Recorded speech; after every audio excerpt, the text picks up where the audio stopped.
If you're a nonprofit, I don't care how early or late in the journey you are, there is no excuse not to have a donor management system. This is simply a database, and I would go beyond just donors. Do you have a database of volunteers? Do you have a database of every community stakeholder? You should, because how are you going to create consistent communication if you're not clear about how to reach them and who you actually have? Otherwise, you're simply constantly going to be replacing the people that believed in you with new ones because you never created that database.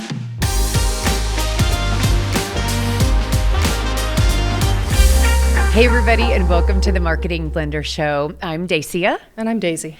Now, today we are talking about effective marketing for nonprofits. And it's tempting to think that marketing would be the exact same, even though the profit and loss sheet is going to look slightly different. But the truth of the matter is there is a lot more complexity when it comes to nonprofits. So yes, the fundamental foundational truths about marketing and effectiveness are true. But man, there's some really specific things that nonprofits need to think about when navigating this, because in my opinion, this is one of the most complicated business models. I would agree. And that's because you have to answer the what's in it for me question for so many different audiences. You've got, number one, the recipients. Most nonprofits actually don't think about how well is what we're doing being received by the people we're serving. Yeah. If they're a professional organization where they have members, it's one thing. But if it's like, well, of course, these people who need help would want our help. Not necessarily so. So you've got direct and indirect audiences in terms of recipients. Then you've got your donors. Big donors are not the same as small donors. They care about different things. They're motivated by different things. You've got your sponsors, you've got your partners, you've got volunteers, and then you've got your staff, which is another often ignored audience. Yes. So this is one of the most complicated marketing landscapes that you can have, simply because there are so many personas. And you can't just say, well, only a couple of these matter, because for nonprofits, all of them matter. Exactly. The statistics and then also a decade of experience has shown us the truth of the fact that there really are only 3 to 4 personas that make or break revenue. But to your point, when we're talking about a nonprofit, there are 2, 3, or 4 personas per category here. And I don't care if we're talking about the Red Cross. There is no budget large enough to effectively communicate and market to every single one of them to the maximum. So it's really about prioritization and organization in order to have the most resonance so that you can have the most impact across your entire organization. That's true. You do have to decide what's the top level messaging that will work for the most personas at once. Yeah. And make stuff do double duty when you can. Yeah. Now, I'm curious how you like to handle this. For me, when I'm facilitating with a nonprofit, I love to simply get the landscape. I want to, if we have 16, God forbid, 16 personas that actually are real, I at least like to list them out so that we can see the ecosystem. And then everybody can say, okay, which human beings actually do make or break our success in the next year or 2 years or 3 years when it comes to that strategic plan. Because I find it's really beneficial for everyone to get on the same page where we're not saying, oh, we're ignoring them. We're saying, no, we know they exist. And together we are going to have some unified discussions around, what are we going to decide from a strategic planning perspective? I would agree. And normally the first one that the nonprofits that I've worked with need to target is sponsors, because they cannot continue to operate without the funding. And so it's either, major donors or sponsors of some kind.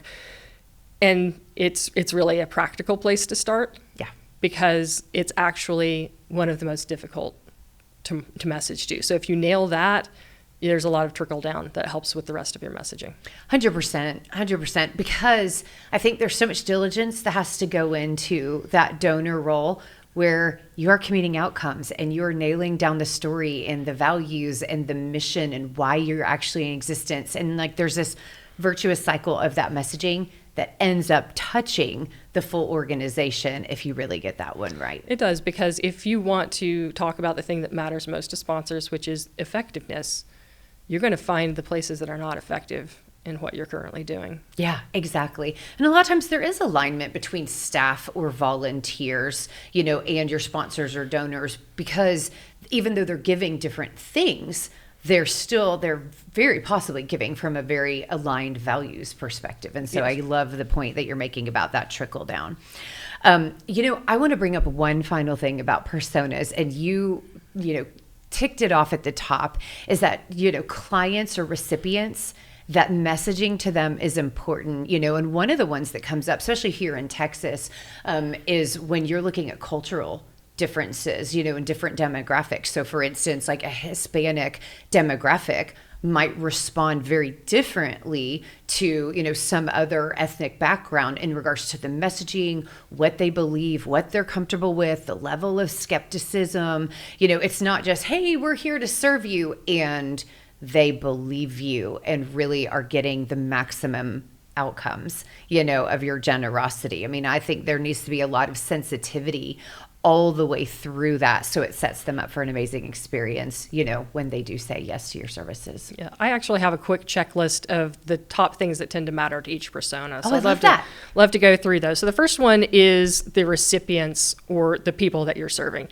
They need to know that they're going to be valued and respected in the exchange that's going to take place. And sometimes, to Dacia's point, they have some skepticism. So if they've been let down in the past by similar organizations, this is common with veterans, for example, they need to be communicated with in a way that gives them hope that this is actually going to be something that's helpful for them.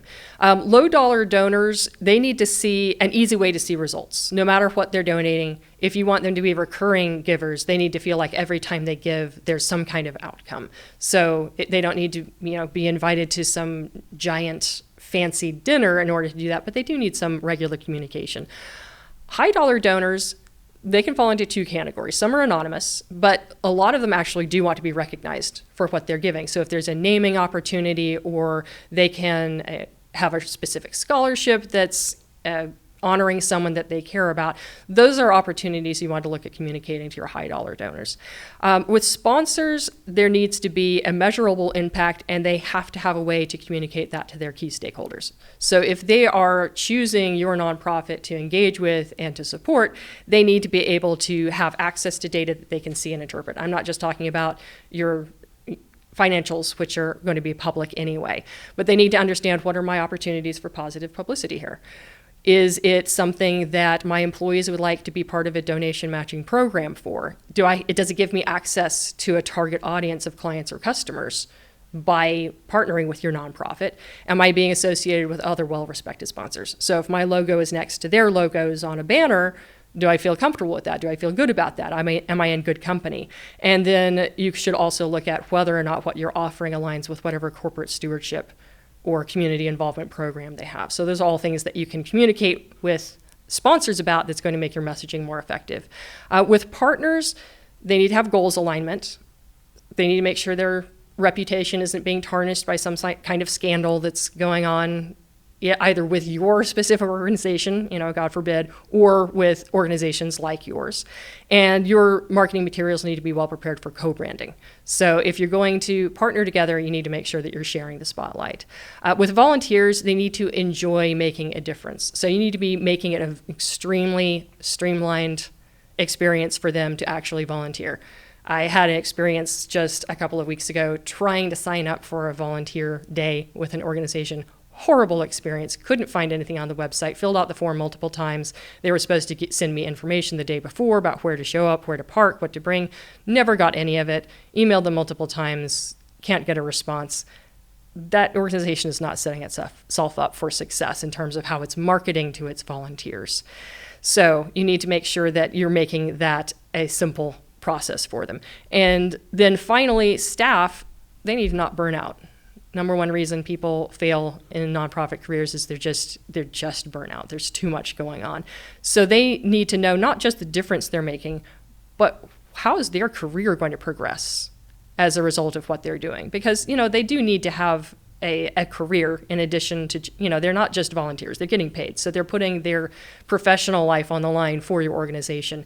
And they need to have not just success stories that make them feel good about the work that they're doing, but professional success stories that they can use to build their portfolio and their ability to advance their career.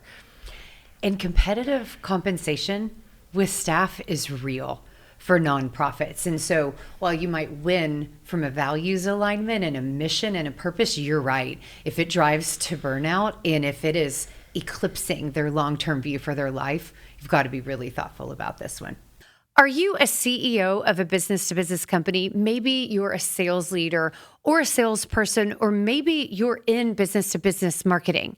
Well, if so, I wrote a book for you, and it's called Corporate Caffeine.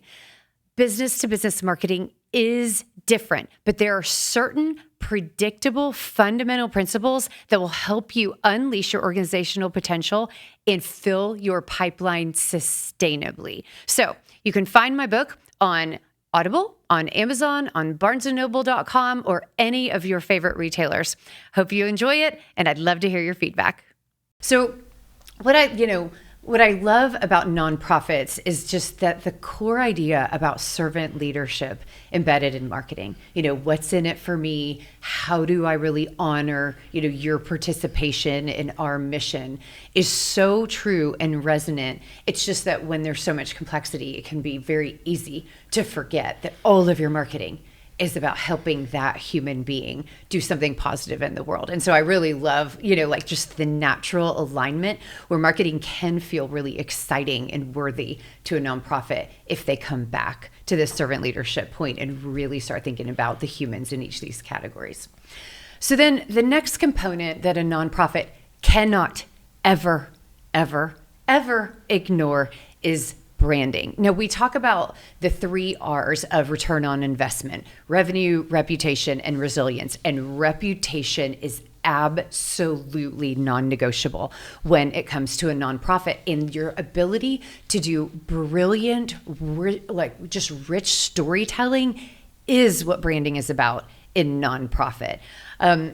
I think this one is so funny because you would feel like, oh, it's obvious, but it's really not. I mean, there is a lot of stewardship, intentionality that has to happen to make your brand resonant, clear, to stand out in a very clear position amongst all of the other places that people could give attention, time, or money. And this is the thing that people buy into. And at the end of the day, branding is about consistency. It is. And one of the challenges I find with nonprofits is there's leadership that knows the story, and they're the ones that get up at the podium and they tell the story. Yeah. The rest of the team doesn't necessarily know the story. And from a brand identity standpoint, someone's been tasked with put some stuff together for us, and it looks like it. Yeah. One of the big misses that I find is a lot of times nonprofits do have amazing photos because they're there on site with their clients or their donors, but then there's no narrative in those images, and there's no thoughtfulness about, what does this communicate to people? And does it align with the mission, and the story behind why we're doing what we're doing? And there's just so much low-lying fruit where oftentimes they have the assets, but they have not intentionally brought it together for maximum effectiveness. When it comes to the branding piece of it, the messaging, obviously we mentioned that. I had a nonprofit that I worked with a few years ago, and they were going through my marketing program, and it was time for them to have their big board meeting. So they sent over the thing that they were going to present, the pamphlet, the executive briefing document. And this was their opportunity to really bring in some excellent funding for the year. So the things that needed to be changed in that they just hadn't identified was they needed to make sure that they were front-loading metrics, outcomes, impact, because fun storytelling is great, but people who are serious, business people who are ready to put some sponsorship funds behind something, they want to know what's the outcome going to be. So making sure that was, mirror, teach, prove, sell, the same messaging, choreography. Start with what did they care about? Yeah. So, and then making sure that there were clearly defined categories of giving so that it didn't look like give money into the slush fund and we'll figure out what to do with it. It was an equine therapy nonprofit. So it was like, this is how much it's going to take to build a barn. Yeah. Would you like to build a barn? And, one of the people sitting at that table can say, hey, I can build half a barn by writing a check right now. So it linked what they were giving to an actual tangible outcome that was, above and beyond what was going to be done for the recipients of the nonprofit's generosity. But like, here's a thing that I helped make. Yes. So making sure that it was outcomes first, clear categories of giving, and then making sure that they stopped using 8 different fonts on the presentation, because it was visually it was communicating inconsistency, and we throw things together, and you can't have that when you're talking with sponsors. Professionalism will be that speed bump that stops somebody from writing a check. Excuse me. Every single time. I mean, just because you're a nonprofit and you have a big heart does not mean that you get to rush through things and not have really thoughtfulness around the touch points.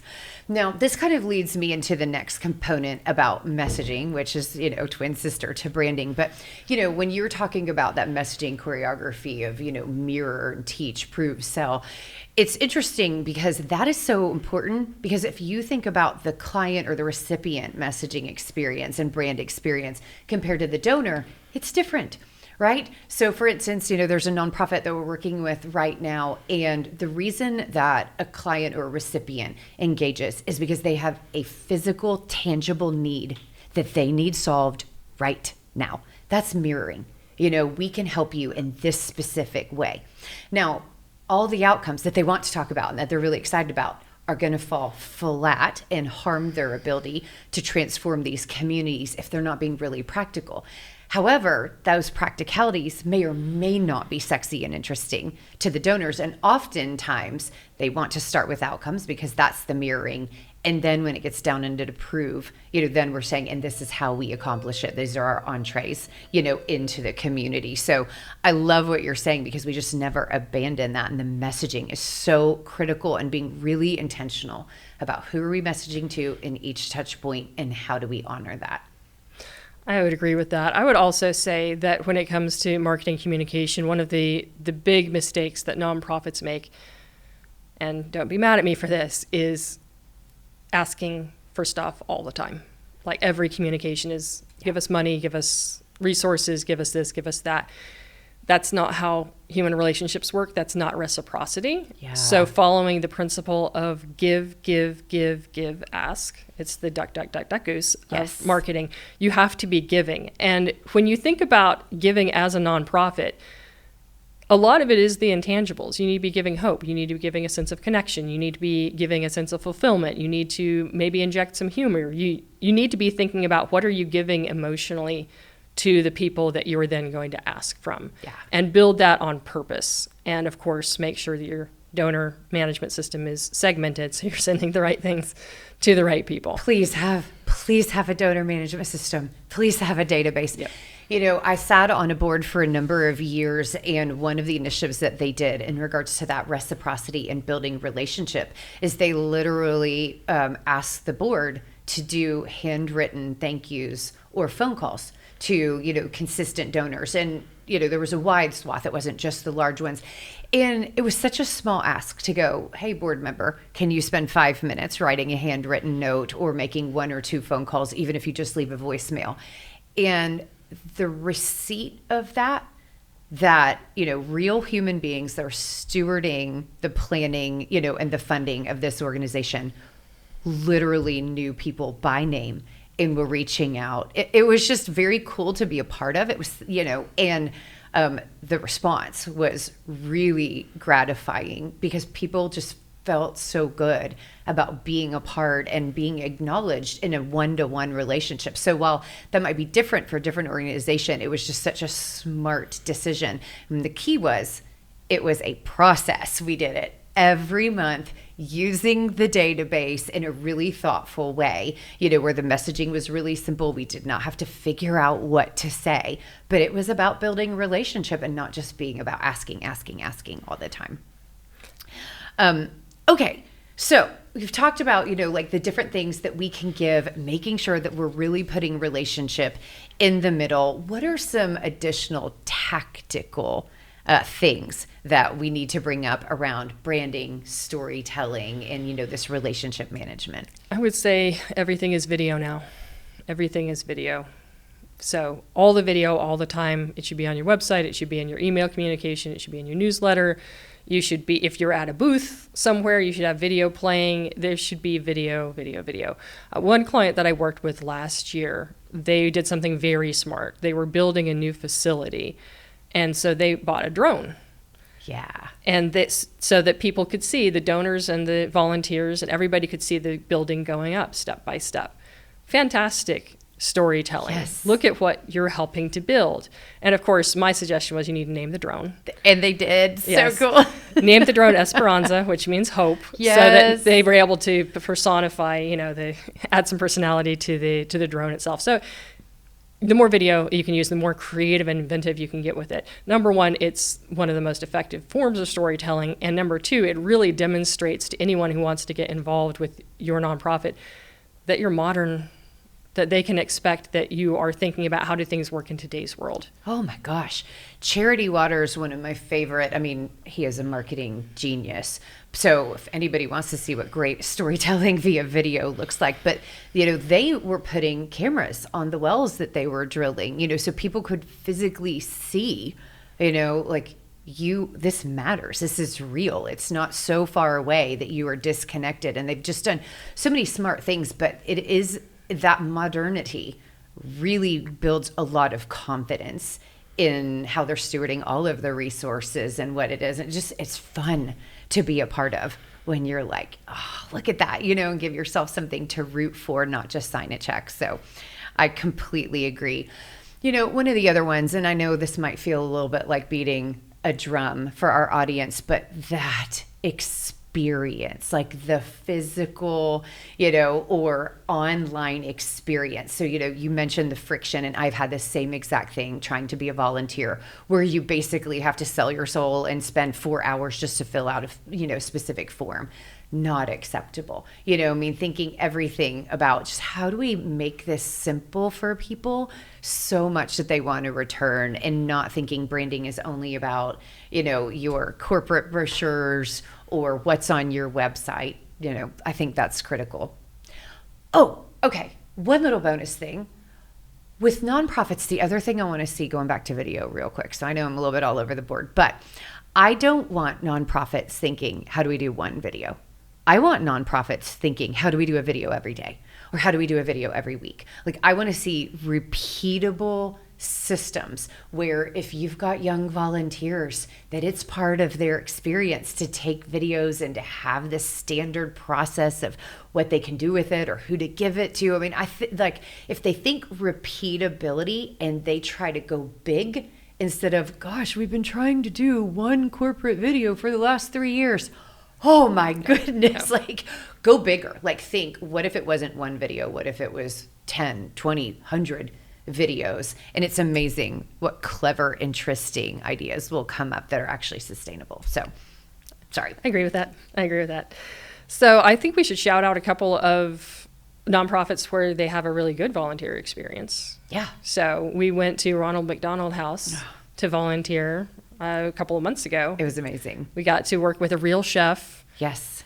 Who turns out to be like a sci-fi writer on the side, which was super fun.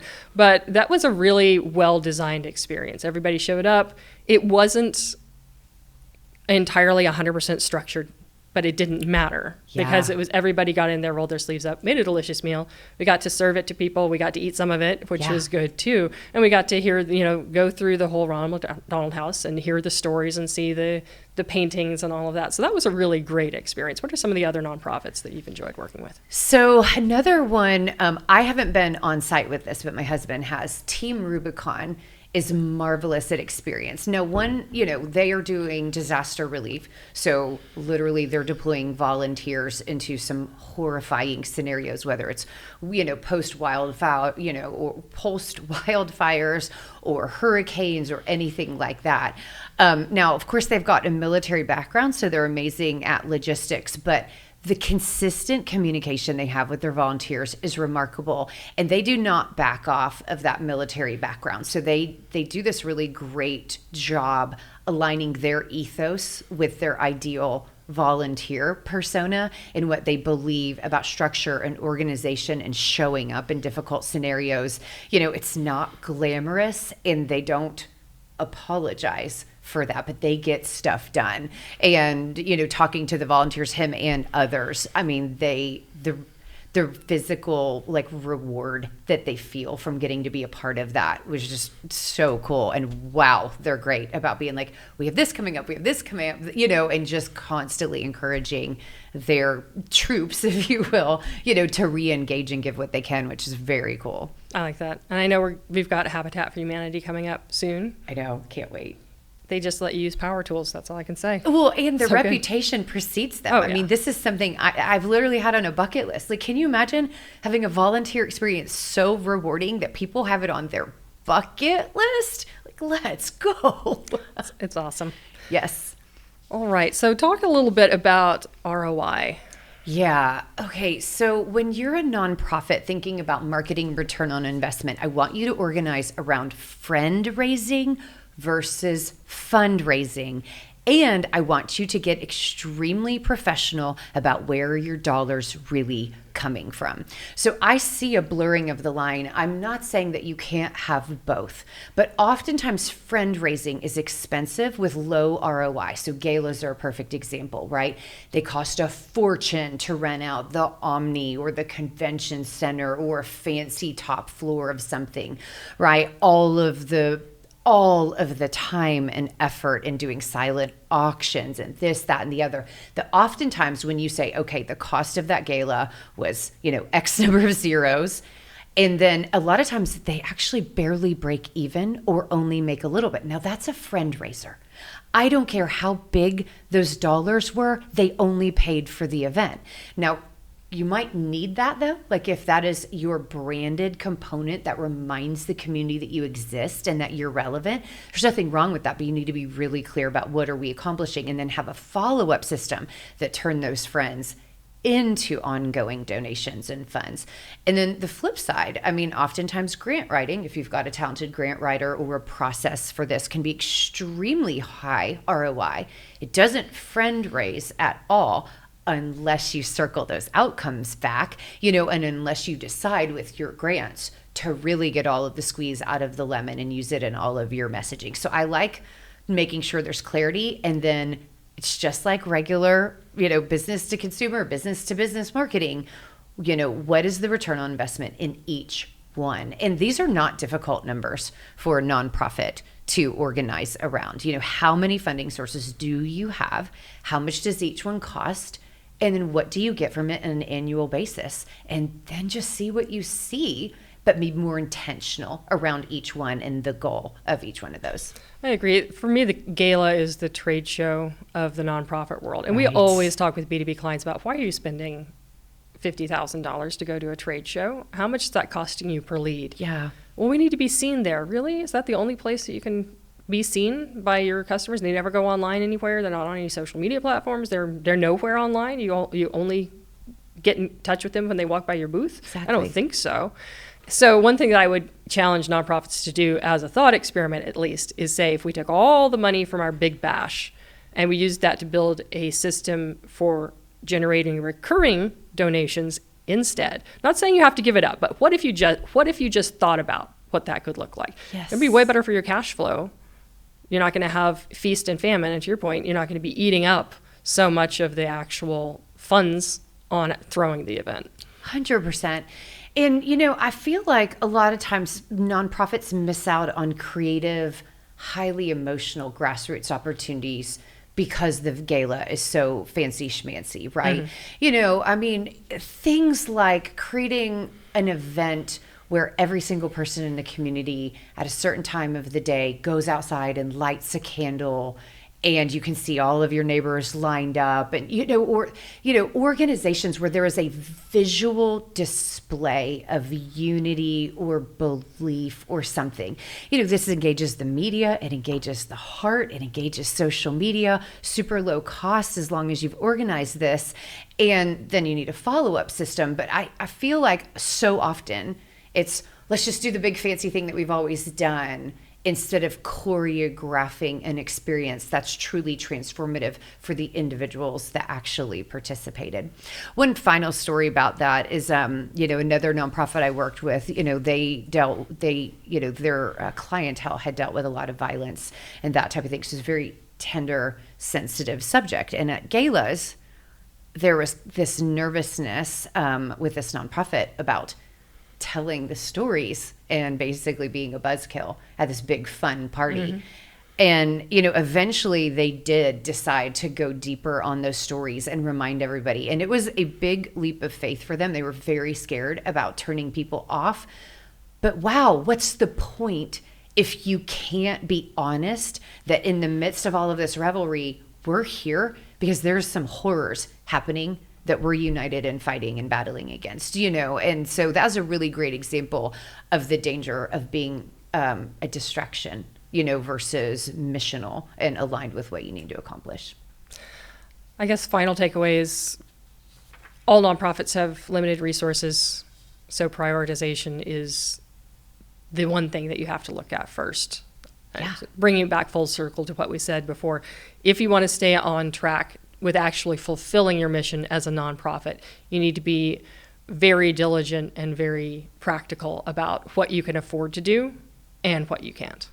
Yeah, and in our normal workshops with clients, we like to see stakeholders from each area of an organization, and we want to see that with a nonprofit because of this prioritization. It is critical for your donor folks and your, client or recipient folks and all of the people that are there in the organization that you're getting on the same page about why we're prioritizing what we are. You would be amazed at the buy-in that you get when people simply have the information they need to get behind that.